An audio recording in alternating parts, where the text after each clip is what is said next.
people come there for the ear piercing. And so like, how do you turn the ear piercing into something that is an experience, right? Like, do you put like entire parties around it? Do you actually come to people and hold ear piercing parties at their homes, right? Like, do you turn it into like an actual rite of passage experience versus just like you go there, you get your ears pierced for 5 minutes, you maybe buy a really crappy cheap pair of earrings, and then you move on with your life. Welcome to today's episode of Market Outsiders, where we are heading back to the mall, a place you probably haven't been for at least a decade. Today, we're visiting Claire's. That might be a nostalgic name for some of you who visited when you were 10, 11, 12 years old or even younger. And if you've never heard of Claire's, don't worry, we'll fill you in on who this retailer is. It's a legacy brand struggling to survive in today's world. Before we head back to the mall, though, I want to ask you to leave a rating and review if you haven't already. You can do that on Spotify, on Apple Podcasts. We really, really appreciate you helping us get the word out about Market Outsiders. And every single review, every single email, every single comment we read, and almost every single episode that we do is based off of some kind of listener request or feedback. So we very much appreciate it. Now, Jenny Ray, before we go back to the mall, how was your weekend? Hey, Naman, I'm actually really excited to talk about my weekend because we had our second annual September Stomp at the winery, and our Airbnb is now finished. And so it was a really cool piece of the experience. I've always been convinced that great wineries are experience businesses, not product businesses. And so that's kind of my thesis in building what we're doing there. And of course, we right now make more of our revenues on wine, but I've really been working to listen to what customers find interesting about the winemaking experience and build that. And so we had a platform with a couple of grape stomping vats, and people were able to get in them, and we foraged into the room of custom t-shirts. So going through the like, who should I order from, and remembering back to my operations classes in my MBA at Columbia about like the challenge of under ordering versus over ordering. I was living right there this weekend. It was pretty wild. And it actually kind of tied in when I read the story for today to a piece of that thesis that I'm really excited to talk about. Not fully formed my opinion about whether these are great businesses or not, but I was in a custom t-shirt shop that was absolutely busy, that had very little stock there and a pretty, I thought, high price per service. They charged us $15 for a custom printed and pressed t-shirt, and they were able to pull mine off in under 24 hours in place. We have a very late ordering group of people for these kinds of events. It was a really kind of like interesting moment when I found another services business that I thought was fairly compelling and interesting that doesn't necessarily have to have a storefront that's open, right? Like most of these orders are custom or scheduled.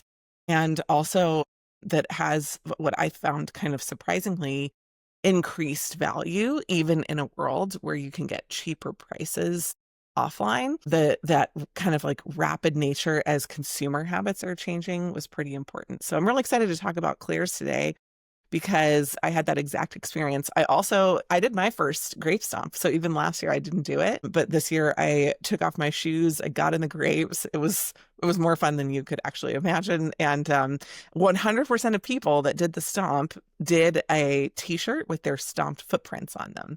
So not only do they have a custom like annual shirt, but they also have a custom shirt with just their feet on the back, which was really, really cool. So yeah, looking forward to the conversation today. You ready to dive in? Well, one comment and one question. First of all, that sounds like a great way to vent some frustration, stomp some grapes. Second, do you wash people's feet before they get in, or how does that whole process work? Oh, this is like one of our most asked questions, which was kind of awesome. So I'll tell you just about the like run of show of the event, right? So we fed people and there was live bluegrass music. And then we had a winemaking demonstration. So we showed everybody a batch of Petite Syrah.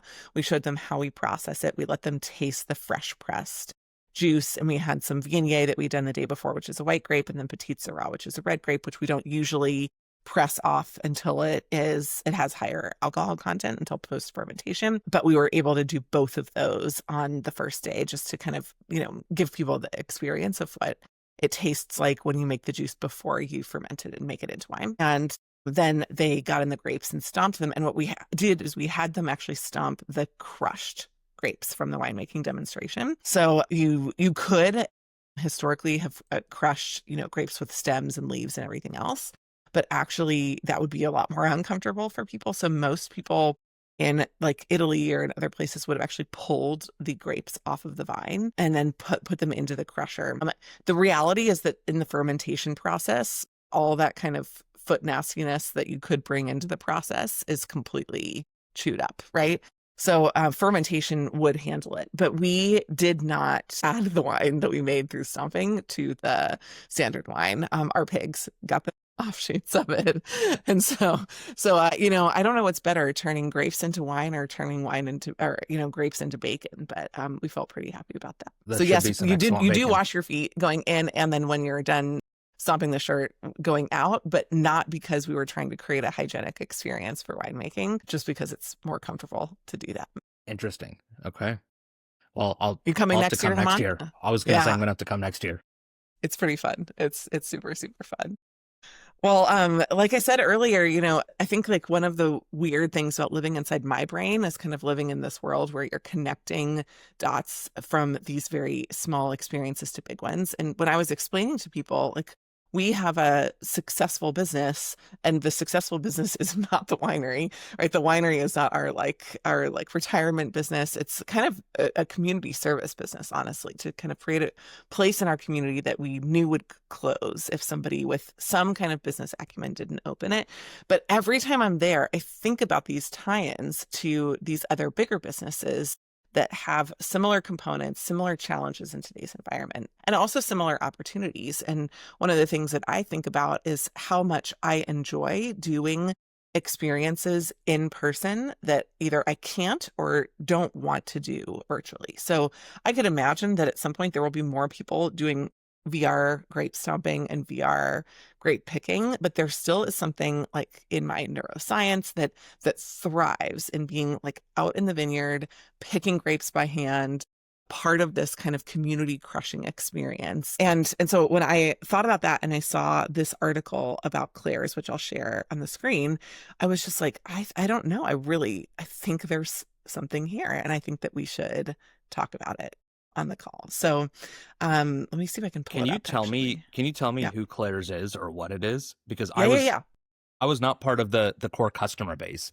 Yeah, absolutely. I am not surprised by that. So Claire's, the way that I would describe Claire's is a like cheesy tween and teen like merchandise shop that I loved going to from the age of around like 8 until 13. I went by myself to get my ears pierced there. I went with my two sisters to get their ears pierced there.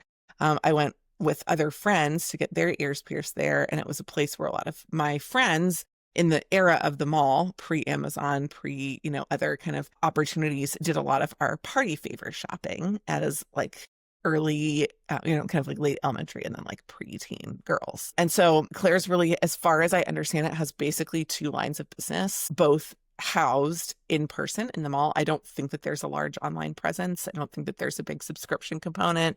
And these are some things that we should definitely talk about today. But the premise is basically like, go get your ears pierced, and then you're going to go back into the shop, not just then, but usually like once or twice afterwards for the ear piercing specialist to kind of check your ears, because when you pierce your ears, you basically have studs that go in, but you have to turn them in order to create the actual like piercing over a period of time. So it's like a doctor's visit with a couple of follow-ups that you have to do afterwards. And in that process, you get your first pair of earrings, but then you start to shop maybe for your next pair of earrings. And maybe you go beyond something that's like really small, a little stud, to something that's a little bit bigger like this. And so, I haven't been into a Claire's literally probably since I was 13, but it's one of those businesses that prior to reading this article, was kind of like, it's kind of amazing that Claire's is still open, right? It's like a 40, 50, 60-year-old business in malls, which everyone knows are kind of dying breeds, right? So the number of stores that were in a mall when I was there and the number of stores in a mall today, are both the stores have shrunk, but also the actual like number of stores that exist in malls are, no longer even functional.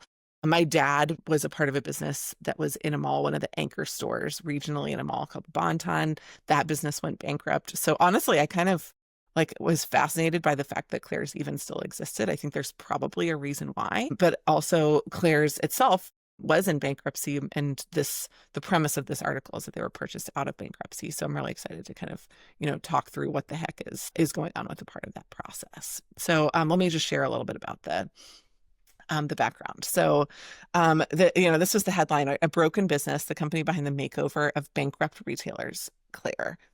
One of my first goals, Naman, when I look at a bankrupt business, is to try to figure out whether it's bankrupt because it should be bankrupt, like because there are no customers, or whether it's bankrupt because the strategy that the previous owners employed was either poorly timed or poorly executed to the point where they simply spent more than they had to in order to continue operating the business. And whenever you see what we'll talk about today, this is a take private into a holding company like a Berkshire Hathaway, but very, very small in comparison. Whenever you see that kind of move, the thesis is like this is an underutilized business. Whenever you see a thesis of purchasing bankrupt businesses, it can also be a finance play, right? So it's not necessarily just like we think we can revitalize the core of the business, but also like whatever financing they had access to, we think we can restructure. So either we restructure debt into equity, which makes it technically, more expensive in the long run, but cheaper in the short run, or we can refinance the actual debt because we have different borrowing criteria than somebody would, or maybe they did their debt tranches at a time that was less attractive than now, and so anyhow, there are like different reasons why businesses are able to use finance as one of those tools. Yeah. In a take private when you're looking at bankrupt companies. And if I remember correctly, Berkshire actually started with bankruptcy and then moved on to very, very non-bankrupt companies, like purchasing, portions of Apple and other businesses as well. So anyhow, I just wanted to kind of give that premise and that thesis. So tell me what you do know about Claire's other than what I just said, if anything, or what questions you would start with knowing what you know now. And then let's dive into some of the mechanics of the questions that they're talking about. Well, I'll just say it. I don't think this is true for Claire's, but I think the other reason you might acquire a bankrupt company is for some kind of IP or asset base, right? So let's say Claire owned its own retail stores and had real estate in its portfolio. I could see, right, actually owned the ground that its stores were on, right? So it doesn't make sense for Claire's because they're in malls, right? They don't really have any specialized IP either. But as I was sitting here thinking, I was like, that's another reason I would maybe go after a bankrupt company, just like in general. So I wanted to mention that. Do your projects ever drag? Budgets creep? Deadlines slip? Or worse, do you deliver something that meets the spec, but no one's happy with how it got done? If that sounds familiar, it's time for Management Consulted's project management training. Our program brings consulting level rigor. These are the same tools and approaches that top consulting firms use in a format you can deploy across your team now. You'll learn how to build battle-tested project plans, anticipate and manage risk, align stakeholders early so surprises are minimized, track progress transparently, and hit those milestones without burning out resources. Each training includes tailored project templates, real case studies, and live feedback. No fluff, all impact. If you lead teams, work cross-functionally, or just want fewer late nights chasing deliverables, this is for you. Head to managementconsulted.com/project-management-training. That's managementconsulted.com/project-management-training to invest in a program that will save your team time, money, and heartache. Questions I have. The value of the Fire Festival wasn't zero, right? That's a whole nother episode. It is another episode. But my first question was just, okay, like, who's actually acquiring, right? So I have questions about like what I'll call the target company here, Claire's, but I have a lot of questions about the acquirer because I think that gives us like insight into like what they're planning to do. Like, are they planning to strip this business for parts? Like, are they planning to tap into some kind of financial instrument that, like you mentioned, or like, do they actually feel like they have a turnaround or revitalization strategy for Claire's, right? And I think all of that comes down to who the heck is the acquirer, and do we think that they have the capital or the capability to actually revitalize the business? Have they done it before? So I can see here Ames Watson is the acquirer. I've never heard of them, and Never so heard my of first. Okay, so you don't have any like additional insight either into their track record or who they them. I did are. not have dinner last week with Ames or Watson. I don't know anything about it. I Or actually don't even Sherlock. know where the, yeah, exactly. Yeah, I was like, are these the names of two, two bros like in New York hanging out somewhere? Like, what's the story? So the next, not to bury the lead, the co-founders are not named Ames and Watson. So Tom Ripley and Lawrence Berger said that they plan on revitalizing the company. By the way, this article refers to the two guys as co-founders, which I think is very confusing. And they say that there's even a picture that says the co-founders of Claire's. They are not the OG founders of Claire's. They're the founders of Ames Watson, who are now the owners of Claire's. So I thought that was kind of like a very interesting conflation. Be careful of the use of AI when it comes to describing things like that, because it's not super particular with some of those focus areas. But yeah, here's kind of the headline, Naman, and then I think we should dive into what they're actually talking about specifically. So they're not planning to sell it for parts. They're not planning to take it to an online only brand, which I think actually Bed Bath and Beyond, when it did the complete bankruptcy, there are no, as far as I understand, Bed Bath and Beyond stores anywhere in the US right now, but there is a Bed Bath and Beyond online property that is kind of like only online. You can buy Bed Bath and Beyond and have a Bed Bath and Beyond type of experience in an online only format. That is not what they're planning on doing. And yes, Ames Watson actually has revitalized another business that you also may have heard of. In fact, you may have heard of them long before you would have heard of Claire's, which is Lids. Well, I was a big Have you Lids heard of customer Lids? back in the day. Oh yeah, I had a huge Okay, hat so collection from tell Lids. us about what you bought at Lids, and then let's talk a little bit about the Claire's experience. Okay, so at Lids, I bought just different like sports hats is like the easy way to say it, right? So I had like a huge like a college program hat collection, pro team hat collection, and you could just Of mix and teams that match weren't your whatever. teams. Like this was not the Bengals. This was not the. This was, of course, I had Bengals hats, Reds hats, etc., right? But like, and also teams that weren't my teams, because at that time it was becoming, I think, fashionable to like just like wear hats like with like your outfit, for lack of a better term. And so like you wanted the color scheme or the style to match whatever else you were wearing, that and like your team's hat didn't always align with that. And so I had like a whole collection of hats that I've since gotten rid of. But all of those came from Lids. So I So like, interesting. if I was ever like at the mall, like even if I didn't buy a hat, I wanted to go in and go into Lids and see what kind of the new styles were like. Um, that's one of the things I think a lot of pro teams and leagues have done a better job of, is they release like limited edition, special edition hats like every draft season or every new season, right? To keep like fans and core customers coming back. Like there's not just like one team logo anymore on a hat. There's like 17 different variations in different color schemes. And that's what I'd walk into Lids to see. Interesting. Okay, and so can you just like really quickly talk about why you would go to Lids, and if you at the time had another option? So as I mentioned, for Claire's, for me, for ear piercing, let me actually tell you where I think I could have gotten my ears pierced other than at Claire's. I think I could have gone to like a tattoo shop, which my parent as a preteen wasn't going to take me to. That's where I my wife think got her ears pierced, at a tattoo shop. at a tattoo shop. Did she get them pierced like when she was 12, or did she get them pierced when she was? I think she's a little bit older. Yeah. So anyhow, I mean, that's kind of an alternative. Those are super fragmented businesses. Claire's has done like a kind of impressive job of like making a rite of passage. And also, I would doubt that she had free ear piercing. But one of the value proposition pieces of Claire's is that you like get free ear piercing in store, right? And so it's not free because actually what you have to buy are the studs that they're going to put in your ear that they leave in. But it is like free-ish, right? So that kind of free, and you can even see that in this article here, right? It says free piercing. It says, right, people walk by a Claire's store in San Rafael, California. I love that. It's not people walk into a Claire's store, but people walk by a Claire's store. So anyhow, but this is this is like their value proposition. The ear piercing is kind of front and center. But for lids, was in a world where you could get a hat online, is there still a reason to go into the lids? You mentioned like the fit or the feel of the hat. Is that enough of a driver to get people into the store? I guess it just depends on how into hats you are. I mean, I'm not anymore, and so if I need a hat now, like I go to Amazon. Um, right? I think the only reason you'd go to lids is if you could get some kind of like custom hat made, right? I know people do that. I don't know if that's called embroidery. I don't know what it's called, but I know I've seen those machines in store. If you're looking for that kind of one-off custom hat, I could see a lids value proposition.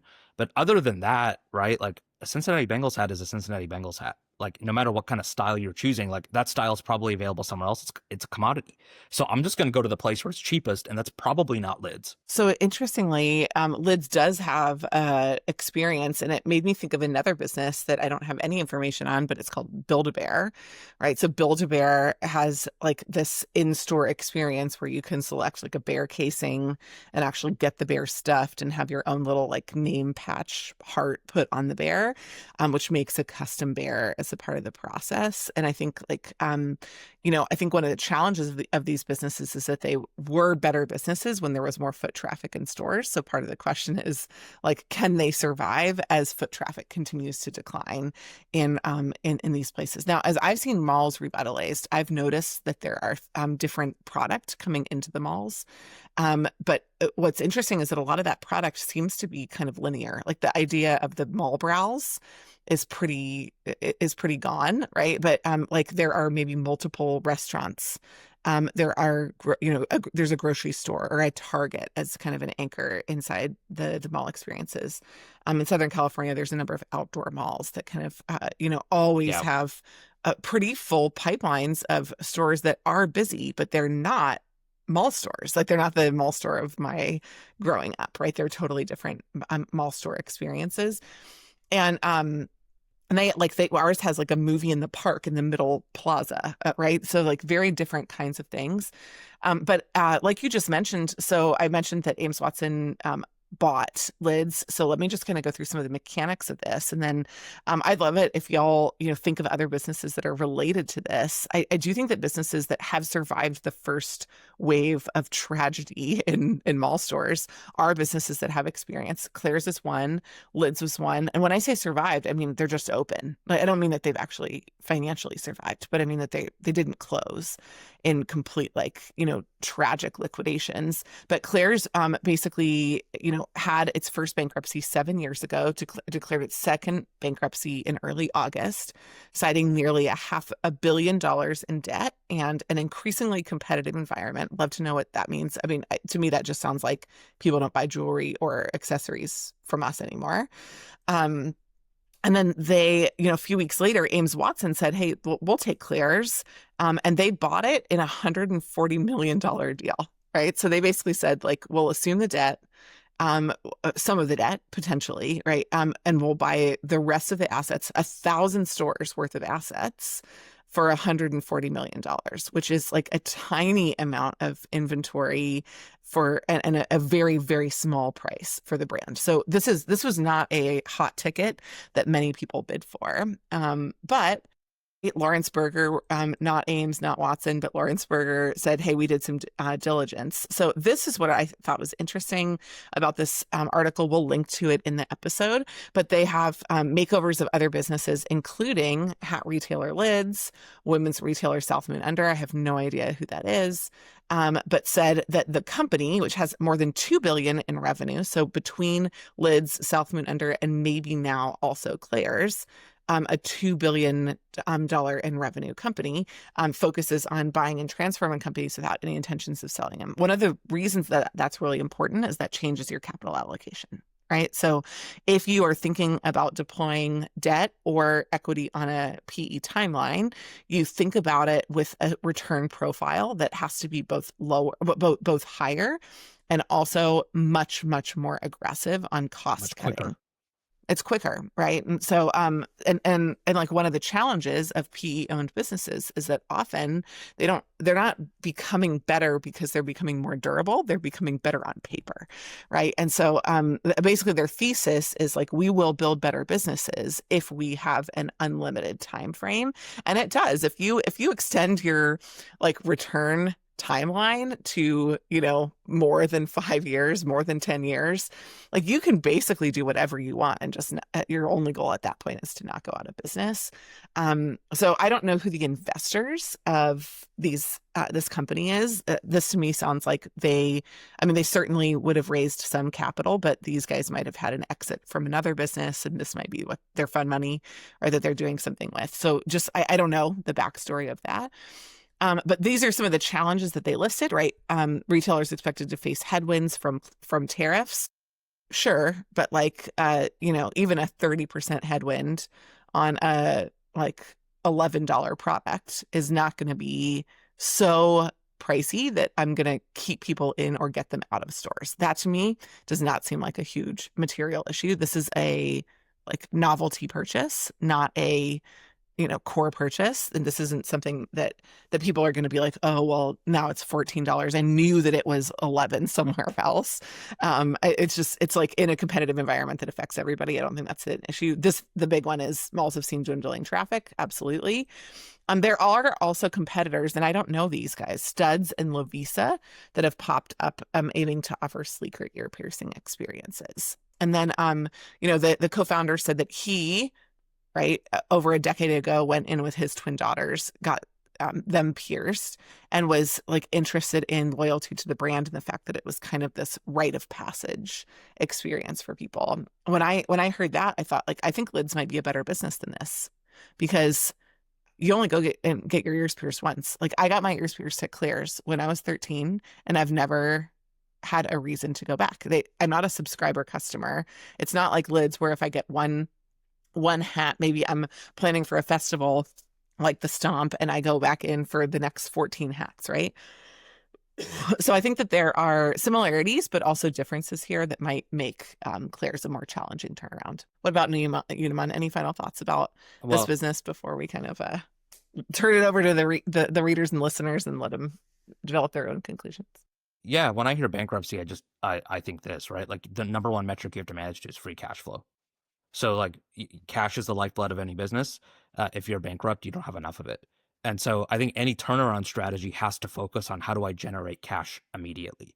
And so, that could, to me, really just include three options. Like, number one is you divest of certain parts of the business. Number two is you invest in maybe core parts of the business. And then number three is you leave other parts of the business alone to die a slow death. And so like, you have like these three options, and your North Star is cash now, and then cash flow into the future. And so I'm really interested in seeing how this holding company decides to tackle some of the issues that Claire's has, because their fate is really intertwined with mall operators. Like, and it's a difficult business to be in when you don't control your own destiny, right? Like, so like, you think of other brands that are reliant on social media marketing, for example, right? Like, they do not control their own destiny, because if Meta changes the algorithm overnight, all of a sudden, like, your customer base dries up, right? In the same way for Claire's, if Simon, who's the country's biggest mall operator, decides to like shut down a mall where your store is located, you don't have any control over that. And that retail location is gone, or you have to bear the cost of relocation. So they don't own the rails. And so like, I think they've got these twin challenges. Like, number one, I need cash flow now. Number two, I don't actually control the end-to-end customer experience, because I could offer a really great store experience in a really shitty mall. Right. And so if the mall sucks, nobody's coming to Claire's, even if the Claire's store is great. And so it's just not a business I'd want to be in. Right. And so I think they've really got to work not just on their own business, but on kind of developing partnerships with mall operators to see like what can be done about like the overall retail footprint that they're a part of, to start to bring people back. And so it's easy to point out the problem. I don't necessarily have great solutions today. But I know one of the things that you and I have talked about in the past is just, hey, like, this might be a services business, right? Like, it sounds like to me, like from what you were saying and from what this article is saying, people come there for the ear piercing, Hmm. And so, like, how do you turn the ear piercing into something that is an experience, right? Like, do you put like entire parties around it? Do you actually come to people and hold ear piercing parties at their homes, right? Like, do you turn it into like an actual rite of passage experience versus just like you go there, you get your ears pierced for 5 minutes, you maybe buy a really crappy cheap pair of earrings and then you move on with your life, right? I think like there needs to be like a fundamental rethinking of the business if it is this like if the rite of passage is really the value that they're bringing to the consumer. So, Naman, I think one of the things that you mentioned, you mentioned free cash flow. To me, Claire's actually does a really impressive job of acquiring customers and a really terrible job of monetizing the lifetime value of those customers. And so, if I were building a framework for how I would think about revitalizing this business, that would be my first pass, would be not like, how do I acquire more new customers, but how do I increase my lifetime value of every one of the customers? And I would venture to say, it doesn't say this anywhere in the article, but looking at the playbook for lids, that there are going to be personalization stations inside every Claire's going forward, right? So that if you're having a birthday party, you can go in on a Friday afternoon after school, and you can personalize a bag for everybody who's coming to the party with their name on it. And if you're having a sleepover, you can personalize pajamas or socks or an eye mask. I imagine that there is going to be a lean into the customization piece of what I saw when I was inside the custom t-shirt store this last week, right? And so I basically just went in with a design that came off of Canva and was like, hey, can you print this on the shirt? It was a pretty easy and seamless process. I can imagine there isn't anybody that's ever going to be able to replace the speed of an impulse buy, because I could do that on Vistaprint with 4 weeks in advance. And what 12-year-old girl is going to be 4 weeks before a sleepover thinking about how to do this?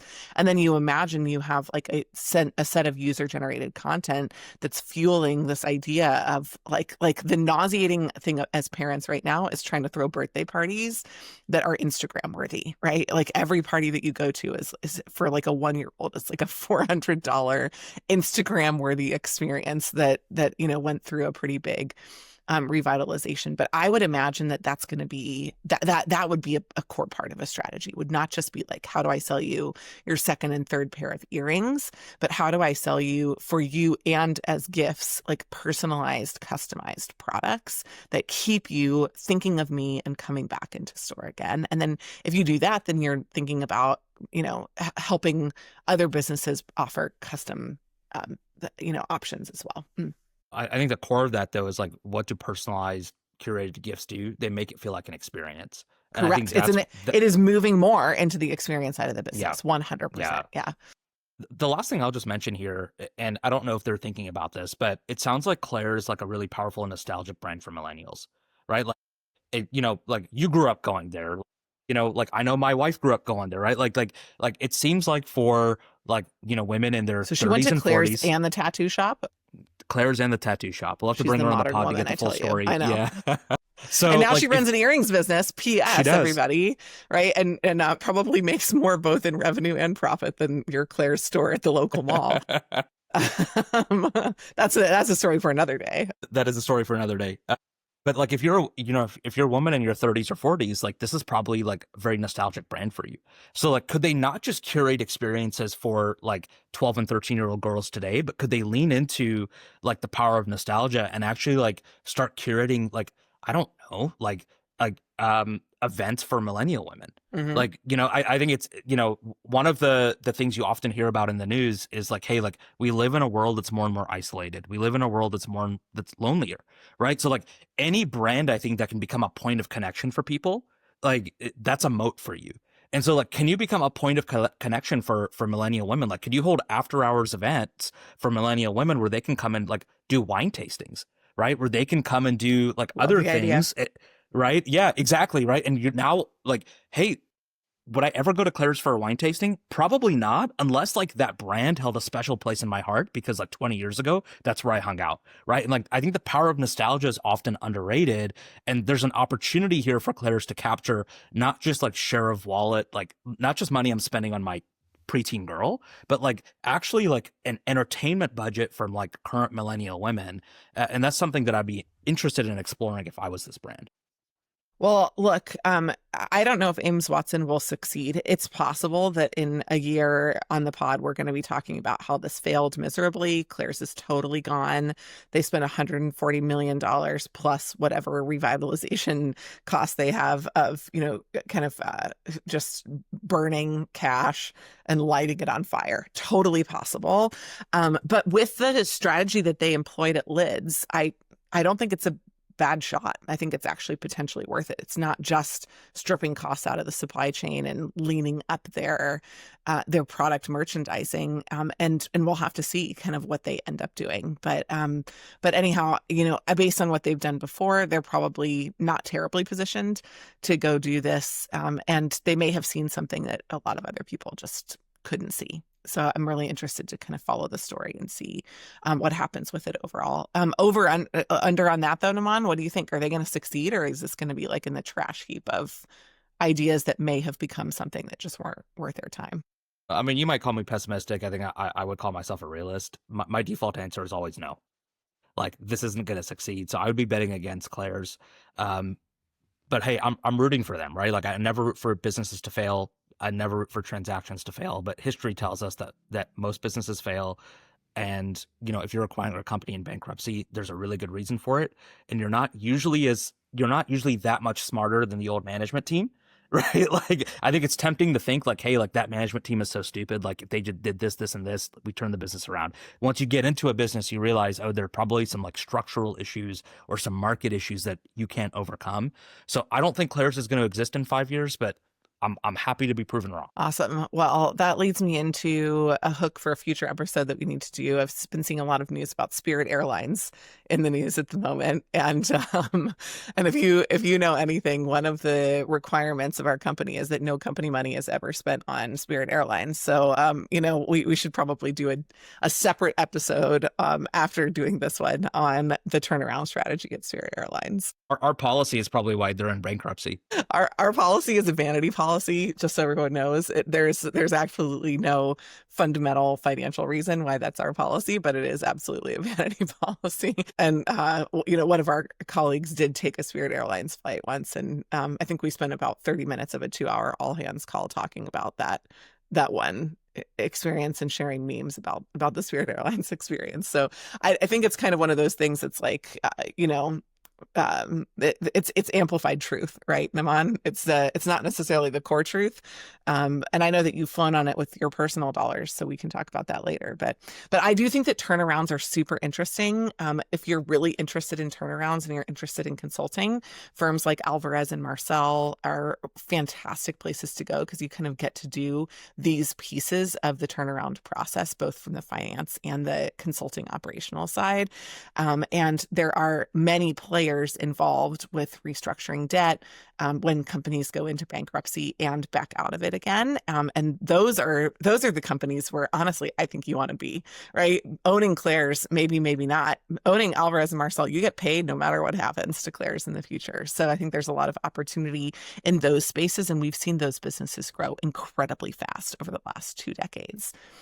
So we hope you really enjoyed this episode. If you didn't already subscribe, get on it. We want you to stick around. We love comments. We love it when you rate and review the pod. And we hope that you join us for the next episode. Please, as we asked at the beginning of the meeting, write us your questions or ideas for future episodes. We love to hear what you're thinking about. Thanks for joining.